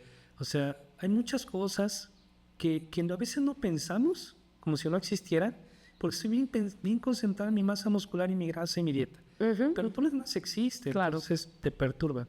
A lo mejor voy a sonarme muy romántico ochentero, pero yo sigo pensando que en la familia pueden pasar cosas interesantes. Y casualmente, desde mi perspectiva, la mamá es un ser poderosísimo que influencia mucho desde el modelo de crianza a un núcleo familiar. Y la sociedad se construye desde el núcleo familiar. Entonces, cuando la mamá o la mujer es apoyada, dirigida, aconsejada de forma correcta y le das herramientas puede ser una tremenda influencia para los hijos, para los nietos, para toda su familia. Y de verdad pareciera como que no, pero cuando sucede, de verdad la familia cambia. Opino lo mismo, digo, la carga se me hace injusta para las madres de familia, pero es una realidad y yo sí creo que si los gobiernos invirtieran en educar a las mujeres en nutrición, alguna vez hice un programa con un gobierno y yo era lo que les decía, entiendo que no haya posibilidades económicas, pero también no hay conocimiento, la gente no tiene dinero pero cocina con 3 ingredientes. Sí. cuando podrías comprar una latita de sardinas para toda una familia y hacerla rendir con hongos de la estación, o sea, por poner Sí. algunos ejemplos que son económicos y son muy nutritivos, pero no hay educación. Entonces, mientras las madres de familia o las mujeres en las familias sigan siendo quienes cocinan, etcétera, pues creo que sería una buena apuesta. Dicen que es difícil y que es caro comer, pero mira, la verdad es que más bien preferimos buscar una recompensa en los alimentos. Y eso ya lo comentamos hace un ratito. Sí hay un gran vínculo entre lo emocional y la forma de comer actual. Si yo te preguntara, ¿cómo cuántas frutas se consumen en un hogar? No pasas de 15 y me estoy yendo muy alto. ¿Cada cuánto? O sea, 15, o sea, Si yo te digo, hazme una lista de las frutas que se ya, comen ya, en tu te casa, entiendo. o en casa de alguien que nos escuche, son 4 o 5. Papaya, manzana, plátano, mango. Y eso que nosotros vivimos en un país que somos privilegiados con la Ándale. cantidad de fruta que hay, o sea, es maravilloso. Claro. Y la verdura es lo mismo, o sea, usamos 12, 13, y son estudios que se han hecho, esto no te lo invento. Sí. Hay estudios que dicen, realmente la despensa de una familia en términos de alimentación sana, ¿cuántas proteínas diferentes consumes? Huevo, queso, pollo, pescado, res, cerdos y por ahí está, los embutidos que son fake, y listo. Y con Total. eso te llevas todo el año. Entonces, Y te fuiste elegante, doctor, porque ¿ves? siento que... Oye, antes de que entremos a las preguntas de la tribu, que es el gentilicio para la gente que nos escucha y nos sigue, quiero regresar a 2 puntos importantes. El primero, set point del que hablas, que es regreso a mi peso porque el cuerpo de alguna manera va a encontrar la manera de regresar a ese punto seguro, ¿entendí? O ese punto de equilibrio, de balance. de balance y de equilibrio, aunque sean muchos kilos. Sí. No puedo dejar de pensar en Serena Williams. Y siempre ves que está en el medicamento y que ahora ya el esposo y etcétera. Lo voy a leer porque siempre me parece increíble, pero esta mujer tiene 23 Grand Slams, 4 medallas olímpicas, fue número 1 del mundo por 319 semanas y el último Grand Slam lo ganó embarazada. Y después empieza a consumir este medicamento. Y ella hablaba de este set point y decía, es que mi cuerpo siempre me regresaba al mismo peso. Sí. Pero entonces yo, como no experta, no puedo evitar preguntarme, ¿quién, si no es Serena Williams, tiene un cuerpo sanísimo? ¿Quién, si no es Serena Williams, tiene un cuerpo optimizador? Sí. O sea, es, si no, la mejor atleta que ha tenido el planeta. Sí. Si ella no está sana, ¿por qué entonces tendría que tener un peso más bajo? Pienso que hay personas, como bien lo has dicho, todos somos diferentes, Sí. que tal vez ese peso es su mejor peso, aunque no quepa en la cajita de Sí. Peso ideal, ¿no? peso ideal. O sea, estás hablando de Serena Williams, ¿no? Y entonces ahí es donde yo creo que está la línea en donde tendremos que ser muy cuidadosos, no los médicos, sino nosotros como quienes vamos a recibir el medicamento. Tenemos que ser muy inteligentes y tener criterio para decir, bueno, ¿hasta qué punto mi cuerpo me está regresando? No porque me vaya a regresar a una obesidad, sino porque me regresa a un set point de salud. ¿No? ¿Existe o no? A ver, vamos a definirlo. El set point es un mecanismo nada más de supervivencia que está íntimamente vinculado porque esto es ancestral. Ok. O sea, el set point no surgió en el 2000. 25. Empezó en la época de las cavernas o en la época de lo que cada quien decida creer. Y cuando no había comida, o sea, en épocas antiguas se comía una vez al día o 2 por mucho, y si no había comida no comías, punto. La comida se echaba a perder rapidísimo, no había refrigeradores, no había congeladores. Claro. Entonces, cuando eso pasaba, el cuerpo tuvo que adaptarse a vivir sin comida mucho tiempo, a identificar qué estaba echado a perder y qué no. Y este set point es una respuesta a ese proceso evolutivo de decir, ok, es que si no, ¿cómo voy a ahorrar? Si estoy perdiendo peso, no me dejo perder peso. Y en cuanto tenga, vuelvo a acumular energía, porque quién sabe si me va a volver a pasar lo mismo. Y esa misma genética, eso mismo de hace 500, 700 años, sucede hoy. Nosotros somos los sucesores de esos seres humanos. No hay una especie nueva en el planeta. Entonces, no es algo que suceda porque los alimentos de ahora sean malos. Es una programación genética ancestral de mucho tiempo.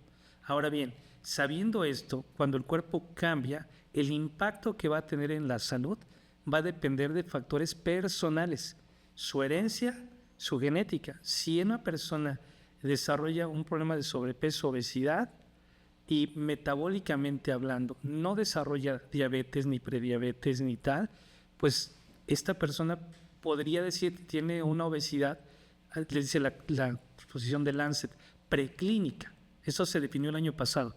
Obesidad preclínica en la persona que tiene más peso pero que no se enfermó de otra cosa. Son personas de 100 kilos que no tienen nada, ni colesterol, ni triglicéridos. Sí, exacto. Puede tener problemas mecánicos que también son importantes, me duele la rodilla y la espalda, o problemas emocionales que son sumamente importantes, Claro. pero no te está llevando a un escenario de una enfermedad adicional de tipo metabólico. Entonces, esta parte también se discute en el consultorio. Oye, ¿sabes qué? Entiendo que por tu aspecto de tu posición corporal decidas perder peso. ¿Cuánto tienes que perder peso? Antes, ¿te acuerdas esta idea de si mides 1.60, debes pesar 60 kilos? Sí, sí, Y sí. si puedes 55, mejor. Ah, ok. Pum, no. Ahora decimos, a ver, yo sé que tengo un set point, tengo un peso, ese peso sobrepasa el 27, tal. ¿Con cuánto peso que pierda mejoro mi salud? ¿Con cuánto?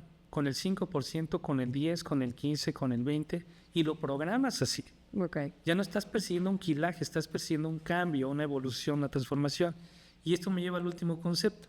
Si una persona se encuentra en un estado de obesidad que perturbe su salud, entra en algo que se llama memoria metabólica. ¿Qué significa esto? Sus células empiezan a trabajar de manera alterada. Eso al tiempo produce enfermedades. Entonces, mientras mantenga el problema de obesidad, todo el tiempo podría desarrollar este camino hacia una enfermedad.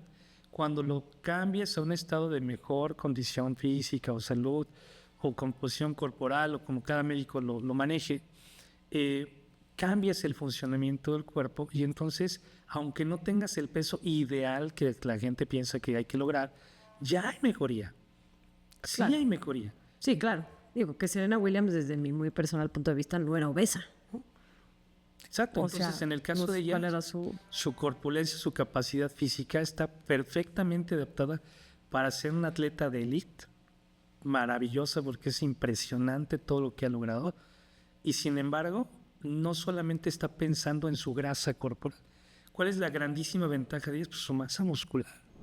La creatina es el suplemento más estudiado y en este mismo podcast muchos especialistas nos han dicho que además es uno de los grandes suplementos para nosotras las mujeres porque nos ayuda a tener más energía, a preservar y construir masa muscular y a la salud cognitiva que es tan importante. Por eso cuando decidí lanzar mi propio suplemento sabía que tenía que ser una creatina y también que tenía que ser de la mano con una marca en la que yo confiara, una que hubiera probado a lo largo de más de 8 años. He consumido Birdman durante ese tiempo y ahora es un sueño que en conjunto hayamos lanzado Creatine for Women by Denise Fit. Este suplemento es además una solución todo en uno para nosotras las mujeres, porque tiene componentes como el inositol y otros que nos ayudan a las mujeres, pero que además lo podemos tomar en un mismo suplemento. 2 sabores, uno para que lo puedas poner agua, hielitos y lo puedas disfrutar fresco, pink lemonade, y el otro sin sabor, para que lo puedas mezclar con el shake de tu gusto, con la fruta y la proteína que más disfrutes. Qué bueno que tocas este punto, Doc, porque creo que esto es otra de las cosas que muchos queremos saber. En el consumo de este medicamento voy a perder peso rápido, ¿no? O por lo menos es lo que se ve, ¿no? Sí. Y voy a perder mucho peso y lo que se está diciendo ahora es que mucho de este peso, como si lo hiciera con una dieta agresiva o un bypass, o mucho de este peso pues va a ser músculo, porque el cuerpo va a agarrar de ahí. Ajá. ¿Qué tan cierto es esto y qué deberíamos de estar haciendo? Porque aquí hablamos mucho del músculo como protector, órgano de la longevidad, pues órgano metabólico, etcétera, etcétera.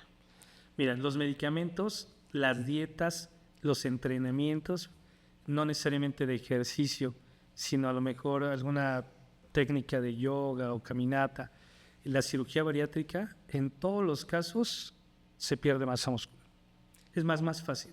Tener 35 años te hace perder masa muscular. Sí, cool. Ya. Si no haces nada.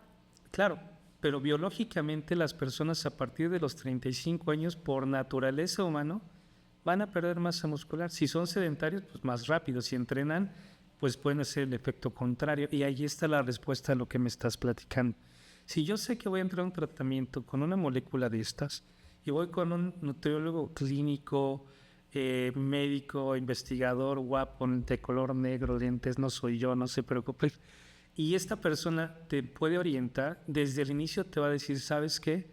Vamos a empezar a trabajar el ejercicio, vamos a trabajar tu alimentación, tienes que tomar tanta cantidad de proteína, hay que diseñar tu dieta, hay que reprogramar tus hábitos alimentarios, hay que manejar tu estrés, tu ansiedad. O sea, le da importancia a todo.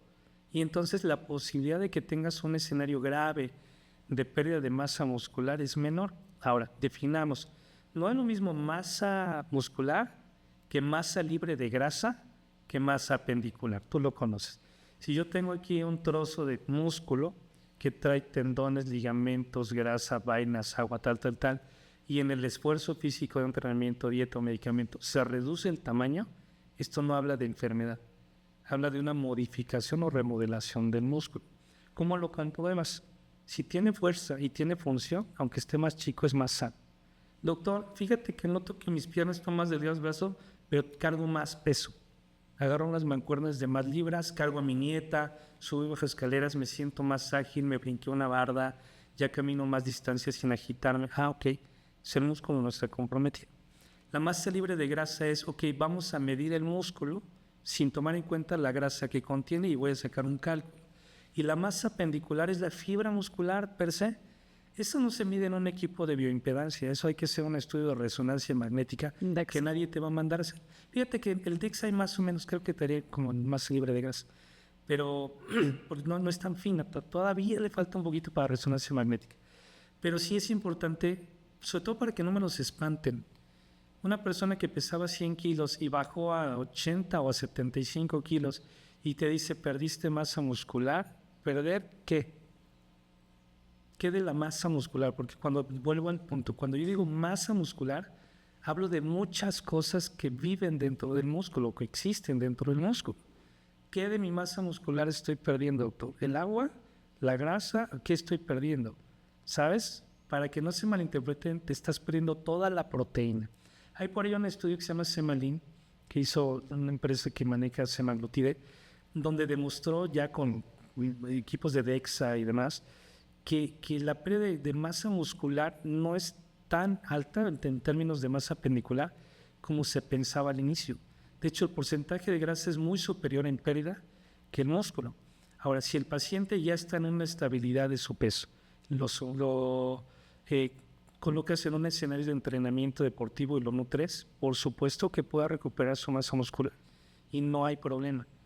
Problemas es cuando dices, dejo de comer, no tengo hambre, mi proteína es de mala calidad, hago ayunos muy prolongados, me siento bien no comiendo porque siento que avanzo más rápido y entonces no hago ejercicio, ahí ya estoy. O incluso se me olvida comer. Yo tengo muchísima gente que el problema, muchas mujeres, el problema mayor no es que dejen de comer. Ese ya ni siquiera es un problema que nosotros tenemos que atacar. El problema mayor que tenemos es que coman para que reciban suficientes nutrientes, principalmente proteína. Y no sabes cómo nos cuesta. No tengo hambre. El cerebro muchas veces está entrenadísimo para no comer, independientemente de que estén o no en el medicamento. Comen una vez al día, no conciben comer 4 huevos en un plato. O sea, me dicen, me quiero vomitar, no puedo. Y creo que este es un grave problema porque ahí sí se ve una pérdida de todo, de fuerza, de energía, de todo. Lo vemos todo el tiempo. Doctor, vamos a entrar con las preguntas antes de irnos. Claudia A. nos dice, ¿importa en dónde te lo inyectes o da igual?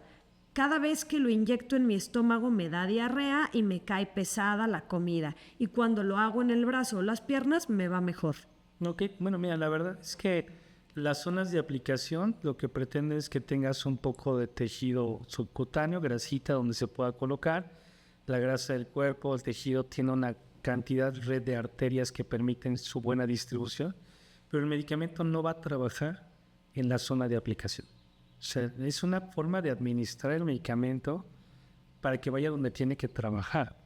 Imagínate que yo me enfermo de las anginas, tengo una infección sota acá, me ponen un piquete en la pompa, pues tiene que ir a la angina. Claro, es lo mismo. En este caso, hay receptores de estos medicamentos y hacia allá trabaja. Si te cae mal en el estómago y te sientes más cómodo en el brazo, en la cadera, pues dices, está un buen lugar de aplicación.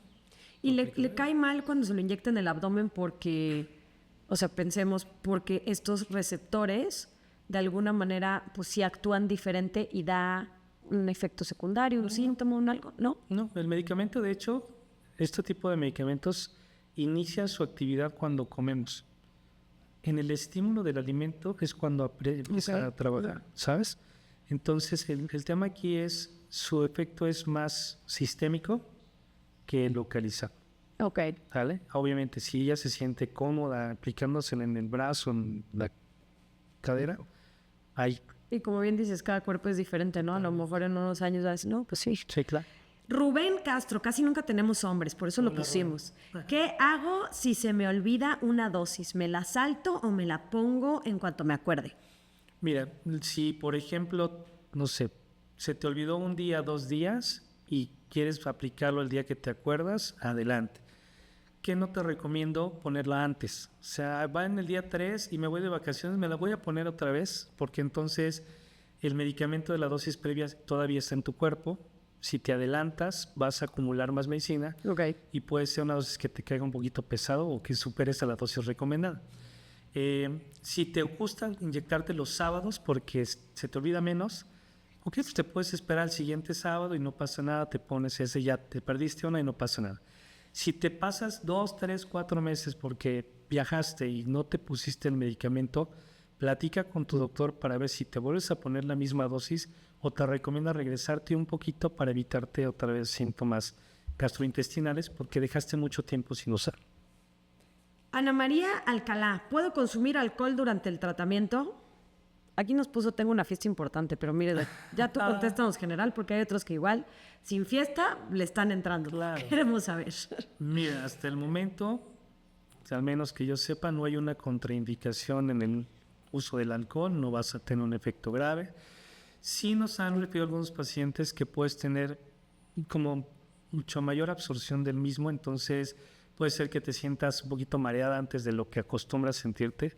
A lo mejor con menos ingesta de alcohol puedes tener un poquito más de efectos del mismo y quizá al día siguiente pues te sientas un poquito deshidratada. Y también seguro porque pierden peso, no tiene nada que ver que ahora pesen menos, o sea, porque dices, Doc, se sienten mareados, o sea, se van a poner una jarra antes de lo que se la ponían antes, a lo mejor se marean. Sí, básicamente, o sea, a lo mejor se te suben las pepitas. Esto no es científico, esto es anecdótico, es de la consulta, podría pasar. Pues si el paciente te dice, es que nada, me tomé 3 y ya me sentía como que quería armar el karaoke, ¿no? O al día siguiente sienten más malitos. Hay algunos estudios de semaglutide muy interesantes que hablan de que incluso puede ayudarte a reducir la ingesta de alcohol. Algo que es interesante es que la persona que bebe, algunos me dicen, es que, ¿qué crees? Salí con mis cuates, me tomé 2 tequilitas y ya no se me antojó. Entonces, si ya no se te antoja, ya está, ya no sigas. Y lo que sí te recomiendo es todo con control.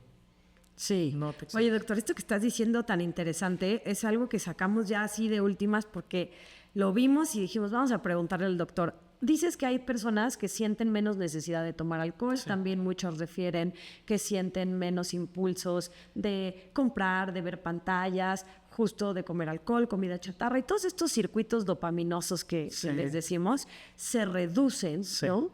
Y entonces por ahí comentaban que estos circuitos se reducen para todo, incluido este deseo por sexo, enamorarse, y que lo que referían estas personas es que algunas parejas de quienes consumen el medicamento se quejaban de que la persona ya no era o tan cariñosa o ya no tenía tanto deseo sexual, y las personas que lo consumían, algunas decían que sí, que sentían pues menos ímpetu por la vida en general. ¿Cierto? ¿No cierto? ¿No hay nada? Yo creo que lo estamos ampliando de una manera que no es necesaria. Mira, el efecto del medicamento trabaja en una parte del cerebro que se llama hipotálamo. Ese es el centro de la chamba principal, está ahí, sobre los núcleos del apetito y la saciedad. Entonces, lo que hace el medicamento realmente está trabajando en sensores que te dicen con esto es suficiente y con esto no. De manera indirecta se ha observado más bien que cuando consumes un alimento que desde la lengua te genera una sensación muy importante que pueda descontrolar tu hábito alimentario, podría modularlo, no inhibirlo, lo modula. O sea, ya no se te antoja tanto el chocolate. Ya no te vence, ya no te atrapa así de manera irresistible. No se puede comer solo uno, sino se te puede antojar, pero ya tienes tú más el control de, ok, un poquito y con esto, o para la próxima me lo como. No es que vaya a inhibir las emociones, ni las sensaciones, ni el amor, ni el sexo. No estamos hablando de eso. Estamos hablando de sensaciones provocadas por los estímulos de alimento. El paladar. En la lengua, en el paladar. Hay un estudio que hicieron dos grandes amigos, que saludo el doctor Doval y el doctor Aldo Ferreira, que hablaban justo de cómo estos medicamentos modulan incluso la sensación en el paladar, en la lengua, perdón, y las papilas gustativas cambian para que no señalicen hacia el cerebro de forma tan abrupta. Pero no. Ahora, si pasa esto, Dani, creo que sí es importante mejor buscarle por otro lado. O ir con tu médico y que te diga, ¿no? Sí, a lo mejor ya traía una depresión antes, o está en un periodo complejo de la perimenopausia hormonal, o a lo mejor está muy estresado. Ya no asociarlo al fármaco de GLP-1, sino quizá había una parte que no habíamos platicado. Ahorita que dijiste menopausia, la maestra Laura Encino nos dice, me gusta que se puso la maestra, muy bien. Estoy en menopausia y estoy en terapia de reemplazo hormonal. ¿Es compatible? Sí, de hecho es favorable. Excelente. Mónica González, ¿importa si me inyecto por la mañana o por la noche? Pues no hay un horario predilecto, depende de cada persona. Algunas personas llegan a decir que si le ponen en la noche les da insomnio. Creo que es más el nerviecito del piquete, pero no importa. Es una molécula de depósito que tarda 7 días en administrarse. ¿Qué va a pasar, Doc? Si yo no lo necesitaba, tenía 5 kilos y me lo inyecté. ¿Qué le va a pasar a estas personas? ¿Nada? ¿Por su cuenta o por alguna indicación médica? Así por su cuenta. Por su cuenta. Se me antojó perder 5 kilos. Híjole, pues podrías crear una idea equivocada de cuál es la intención de estos tratamientos. Podrías pensar que puede ser una solución práctica, rápida, asequible en cualquier momento. Y al utilizarlo en un escenario que no está recomendado, pues sí asumes riesgos. O sea, cualquier medicamento que utilices fuera de la indicación para la cual fue creada, pues es un territorio que ni siquiera hemos explorado. Y eso es peligroso. O sea, no podrían responder, te va a pasar esto y esto. Ahora sí que serás tú quien investigue qué te puede pasar, porque es un territorio no explorado. Creo que eso dice todo. Sí. Y bueno, pues ahí yo creo que no te cuesta nada tener una buena consulta donde te expliquen todo lo que estamos platicando y ya con un poco más de conciencia decidas, ¿no? Esto avanza a pasos agigantados. O sea, estoy segura que en unos meses tendremos otro episodio donde ya se habla de ¿en qué generación vamos del medicamento? Híjole, mira, ahorita viene Cagrisema, viene Orforglipron, que ya está aprobado desde el 1 de abril, viene Sema Oral, que algunos le llaman Wegovy tableta, viene Tirzepatida, que también ya mucha gente está hablando de ello. En otros países ya existe, ya lo están usando, pero aclarando este punto, Denise, todos los medicamentos que vienen no están rivalizando a ver quién es el más fuerte, están individualizando quién necesita cuál. Ojo. A ver, ajá. Estas moléculas tienen potencias diferentes, absorciones diferentes, distribuciones diferentes, dosis diferentes. Entonces, el médico o el especialista tenemos la obligación de decir, ok, si hoy tengo 5, ¿cómo se utiliza cada una y a quién le toca cada una? Punto. Si es de la tercera edad, si es como la maestra en perimenopausia, si tiene 18 años, si tiene una altura, un hábito, un peso, un riesgo, una enfermedad, con todo su perfil, tú decides, para este paciente es este, para este paciente es este, para este paciente es este. No es, no es, órale, el nuevo, no. Cada quien tiene que ser adaptado, o cada medicamento tiene que ser dirigido a la persona correcta. Así es como funciona. ¿Y estas pastillas funcionan igual que la inyección?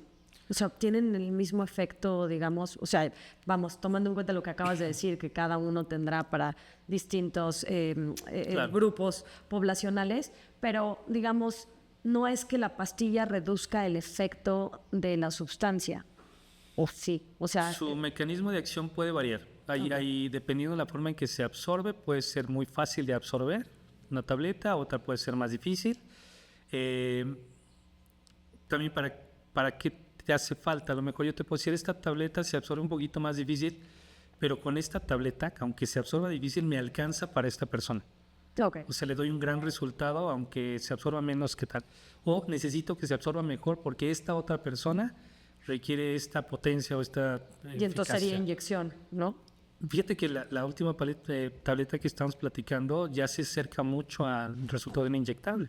Wow. Entonces, por eso te digo, es mucho saber cómo funcionan para que sepas cómo prescribirla, a qué dosis, cuánto tiempo y a qué persona. No estamos jugando con la vida de los seres humanos.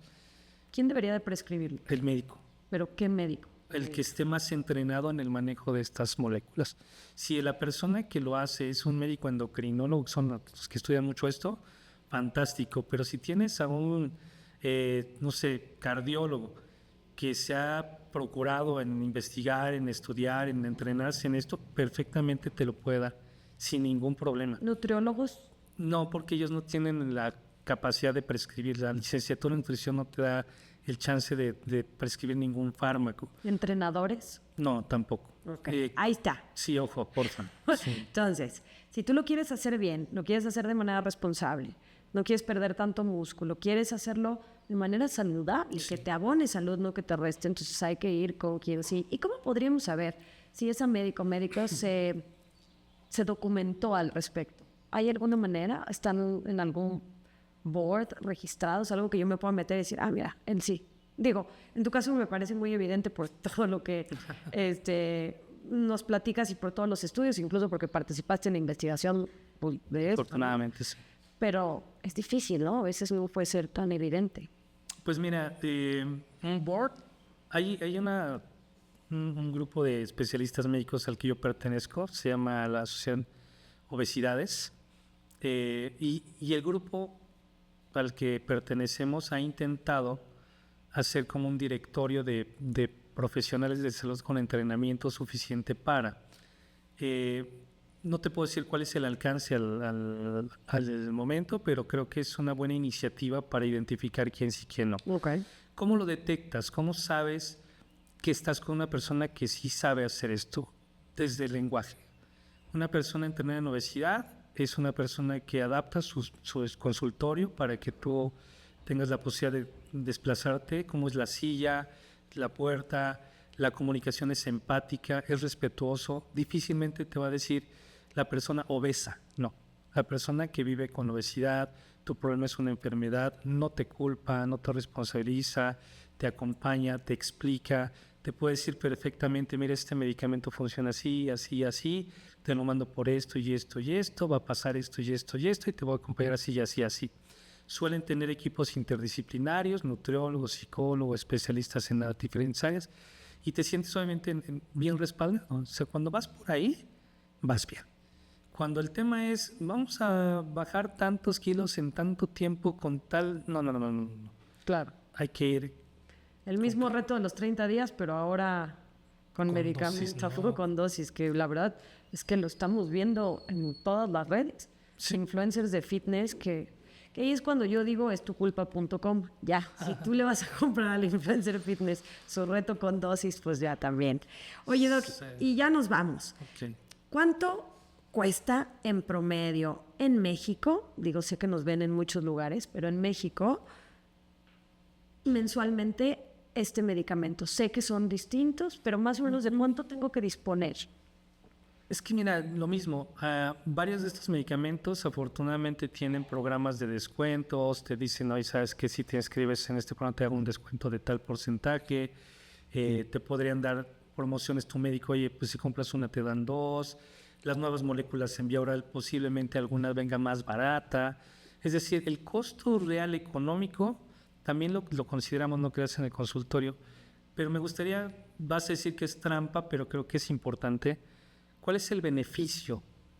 ¿Cuál es el diferenciador de usar un medicamento de esta clase para lo que se requiere, al costo promedio que pueda tener? Yo creo que es muy alto.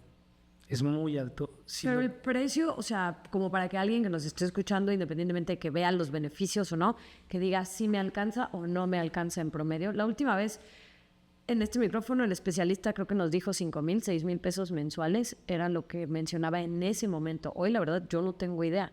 ¿Va por ahí? Pues es lo que te digo, o sea, depende de la dosis. Una tableta puede ser incluso más caro que un inyectable. Ya. Un inyectable a una dosis baja es mucho más económico que a la dosis más alta. Entonces yo creo, No hay un ¿para promedio. cuánto me alcanza? Pues es que si usas la dosis más baja y es este inyectable, te sale más barata que esta tableta, la dosis más alta. Es muy difícil. Y lo mismo, mira, me ha pasado, anecdótico también. Tengo pacientes que de repente por mantenerse en este estado ya perdieron peso, traen medicamento, de repente su presión arterial mejora mucho. ¿Y qué hacemos? Empezamos a quitar medicamento de la presión. Si tomaban 3, toman 2 o toman 1. Ya no toman a lo mejor dosis altas del colesterol, ya no doy para el ácido úrico. La glucosa, si usaban 2 medicamentos, ya solo usan 1 o ya solamente el inyectable. Como que se ahorran en otro. Ahorran en otros medicamentos por los avances que logran con este. Entonces, te digo, la parte de costos, te puedo decir incluso en la alimentación. ¿Qué pasa si una persona no come todos los días en la calle y comiera en su casa? Se ahorra un churro de dinero. O sea, hay muchas formas en las cuales se puede manejar el tema económico, pero creo que la versión oficial desde mi punto de vista es cómo podemos hacer que no te cueste tanto y que tengas mejores resultados. Ok, entonces, bueno, pues esto lo tendría que buscar cada quien y ver su dosis y... Mira, ponle el inyectable más barato puede estar en 2,000 tantos. Original, por favor, el original. Sí, Eso, sí, por sí. favor, no piratas, no Mensual. piratas. Semanal. Perdón, costo mensual con aplicación semanal. El más caro, la dosis que normalmente usa la mayoría de las personas, pues está en 5,000 cachito. ¿Cuánto tiempo? ¿Cuántas veces? Pues eso depende de cada quien.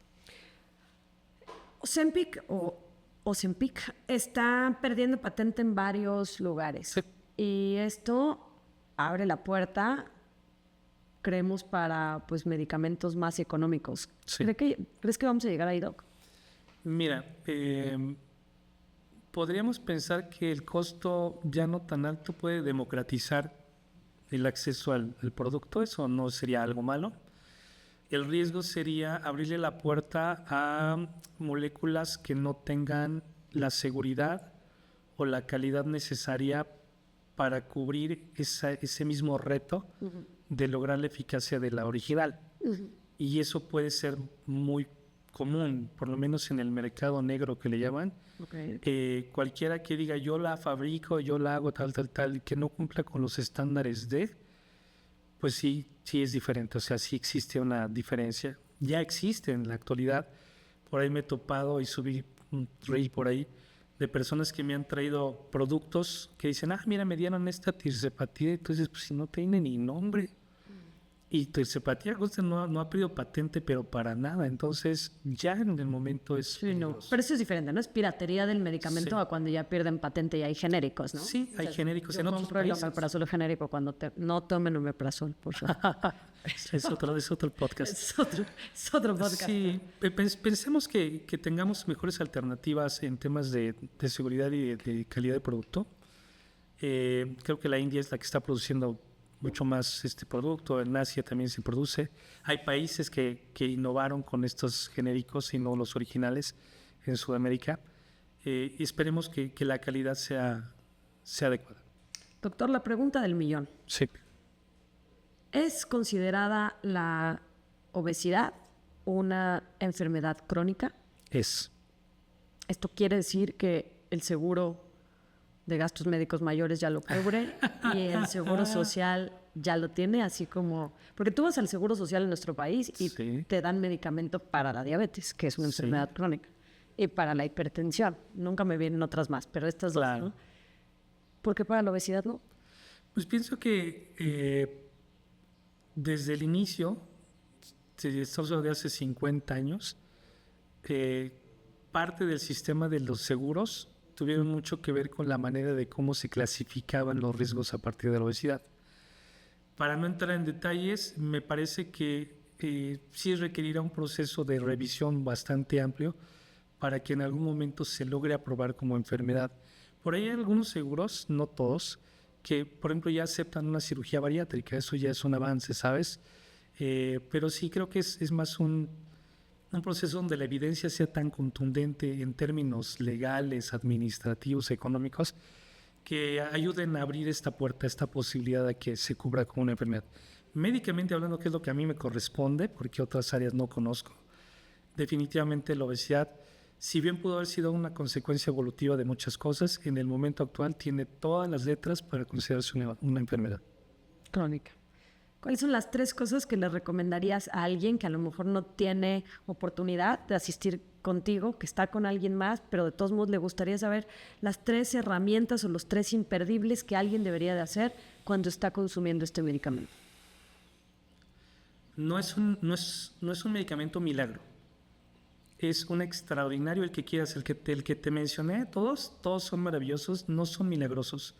Requieren un tratamiento completo. Hay quien dice interdisciplinario, intradisciplinario. Tú eres una persona que tiene características muy, muy tuyas. Y quien te atiende debe saber perfectamente qué es lo que tú necesitas para meterlo dentro de tu tratamiento. O sea, no es solamente la inyección, ni solamente la dieta, ni solamente el ejercicio. Puede ser la combinación de diferentes elementos. Encuentra tu traje a la medida. Esa es la primera recomendación. La segunda, por favor, no desesperes. No utilices el fármaco de una manera que no te recomiende alguien que sepa qué hacer. No sigas consejos de cualquier persona que escuches en cualquier parte. Evítate riesgos, evítate problemas. Mejor ve con alguien que sí sepa y que te guíe con seguridad hacia el destino que pretendes. Y yo creo que la tercera podría ser: no te identifiques con lo que estás viviendo. Tú no eres tu peso. No te valides con tu peso. Tu peso es una consecuencia de muchísimas cosas donde seguramente no tuviste la culpa en gran mayoría de ellos. Mejor enfócate en cómo encontrarle una solución. Busca a la persona adecuada y tómalo con calma.